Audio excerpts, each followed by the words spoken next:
Viewers, welcome to iam2day. Drone கேமராவோட பதிவான சில வித்தியாசமான வினோதமான விஷயங்களை பத்தி இந்த வீடியோல நம்ம பார்க்கலாம். வீடியோ ஃபுல்லா பாருங்க. வீடியோ ரொம்ப இன்ட்ரெஸ்டிங்கா இருக்கும். வீடியோ பார்த்துட்டு உங்களுக்கு பிடிச்சிருந்தா மறக்காம லைக் பண்ணிருங்க. அப்படியே நம்ம சேனலுக்கும் சப்ஸ்கிரைப் பண்ணிருங்க. நம்ம முதல்ல பார்க்க போறது கிரேட் எஸ்கேப். நம்ம படங்கள்லயும் கதைகளையும் கேள்விப்படுற மாதிரி திமிங்கலத்தால முழுங்கப்பட்டு அதிர்ஷ்டவசமா இந்த ரெண்டு பெண்களும் உயிர் பிழைச்சு வந்திருக்காங்க. பசிபிக் பெருங்கடல இருக்கிற சான் லூயிஸ் பகுதியில ஹம்பேக் திமிங்கலங்கள் அதிகமா இருக்கும். இந்த திமிங்கலங்கள் மீன்களை பிடிக்கிறதுக்காக தண்ணிக்கு வெளியில வந்து வாயை பிளக்கும். இதை பாக்குறதுக்காகவே நிறைய டூரிஸ்ட் அந்த பகுதிக்கு வருவாங்க. அந்த மாதிரி இந்த திமிங்கலங்களை ரொம்பவும் பக்கத்துல பாக்கணும்னு இந்த ரெண்டு பெண்களும் ஆசைப்பட்டு ஒரு சின்ன ரப்பர் போட்ல நடுப்பகுதிக்கு போயிருக்காங்க. அந்த சமயம் பார்த்து இவங்களுடைய ரப்பர் படகை சுத்தி நிறைய குட்டி மீன்கள் கூட்டம் கூட்டமா வந்திருக்கு. இவங்க என்ன ஏதுன்னு சுதாரிக்கிறதுக்குள்ள அந்த குட்டி மீன்களை பிடிக்கிறதுக்காக ஒரு ஹம்பேக் திமிங்கலம் வெளியில வந்து வாயை திறந்திருக்கு.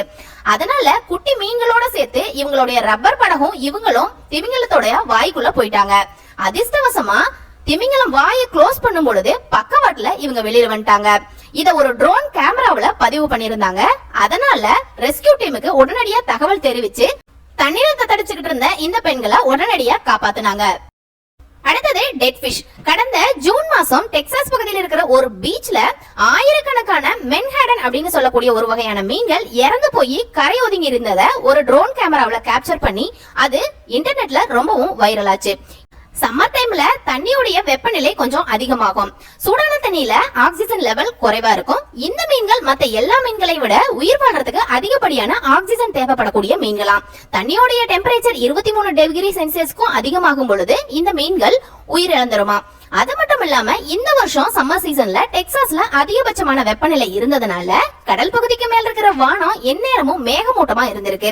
சூரிய ஒளி கிடைக்காததுனால தண்ணியோட ஆக்சிஜன் லெவல் இன்னமும் குறைஞ்சு போயிருச்சு. அதனாலதான் இந்த மீன்கள் ஆயிரக்கணக்குல இறந்து போய் கரை ஒதுங்கி இருக்கு. அடுத்தது டெட் வேல்ஸ். கடந்த 2016 இருந்து அமெரிக்காவுடைய ஈஸ்ட் கோஸ்ட் பகுதியில இந்த மாதிரி திமிங்கலங்கள் இறந்து போய் கரை ஒதுங்குற போட்டோ அடிக்கடி இன்டர்நெட்ல வெளியாயிருந்திருக்கு. அதுலயும் கடந்த 7 வருஷத்துல மட்டும் கிட்டத்தட்ட 101 திமிங்கலங்கள் இறந்து போய் கரை ஒதுங்கி இருக்கு.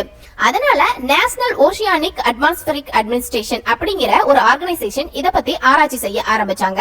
அவங்க சொன்ன ஒரு முக்கியமான காரணம் என்னன்னா விண்ட் மில்ஸ்னாலதான் இந்த மாதிரி திமிங்கலங்கள் இறந்து போறதா சொல்றாங்க. விண்ட் மில்ஸோட ஜெனரேட்டர்ல இருந்து வெளிவர சத்தத்தினால அல்ட்ராசோனிக் வேவ்ஸ் கிரியேட் ஆகுமா. நார்மலா திமிங்கலங்கள் தங்களுக்குள்ள கம்யூனிகேட் பண்ணிக்கிறதுக்கு இந்த அல்ட்ராசோனிக் வேவ்ஸ் தான் யூஸ் பண்ணும். அதனால விண்ட் மில்லில் இருந்து வெளிவர இந்த அல்ட்ராசோனிக் வேவ்ஸ் ஃபாலோ பண்ணிக்கிட்டு இந்த திமிங்கலங்கள் பீச் பக்கமா வந்துறதா சொல்றாங்க. ஆனாலும் சில சயின்டிஸ்ட் இந்த தியரியை ஏத்துக்க மறுத்திருக்காங்க. இளம் திமிங்கலங்கள் அப்பப்ப பசிபிக் கோஸ்ட் பகுதியில இருந்து அட்லாண்டிக் கோஸ்ட் பகுதிக்கு இடம்பெயர்ந்து வருமா. அப்படி வர்ற இளம் திமிங்கலங்கள் கப்பலுடைய டர்பைன்ல மாட்டி இறந்து போறதாகவும் சொல்றாங்க.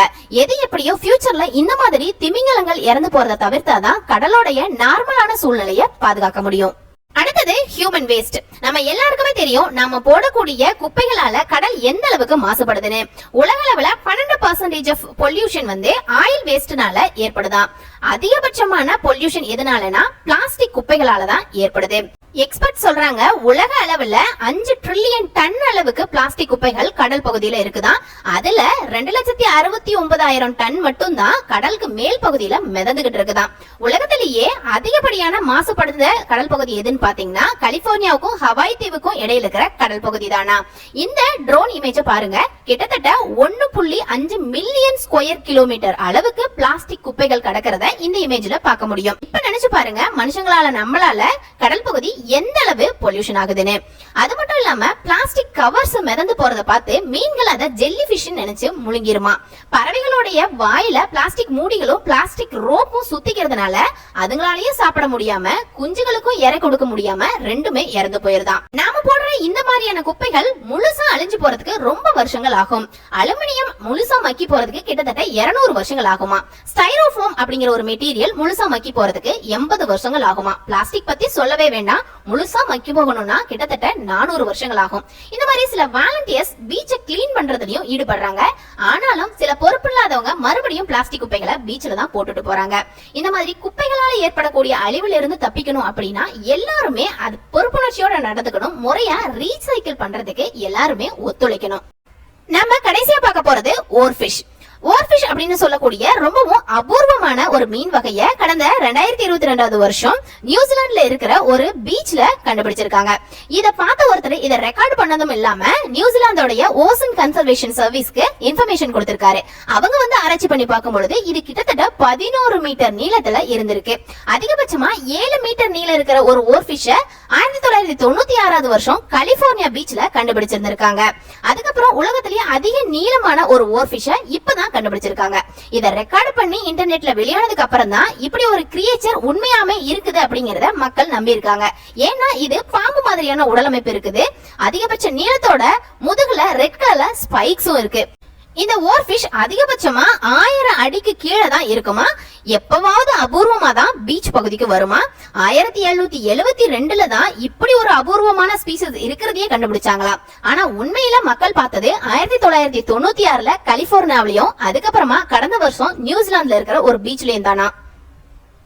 ஓகே வியூவர்ஸ், வீடியோட எண்டுக்கு வந்தாச்சு. வீடியோ பிடிச்சிருந்தா மறக்காம லைக் பண்ணி ஷேர் பண்ணிருங்க. அப்படியே சேனலுக்கும் சப்ஸ்கிரைப் பண்ணிருங்க.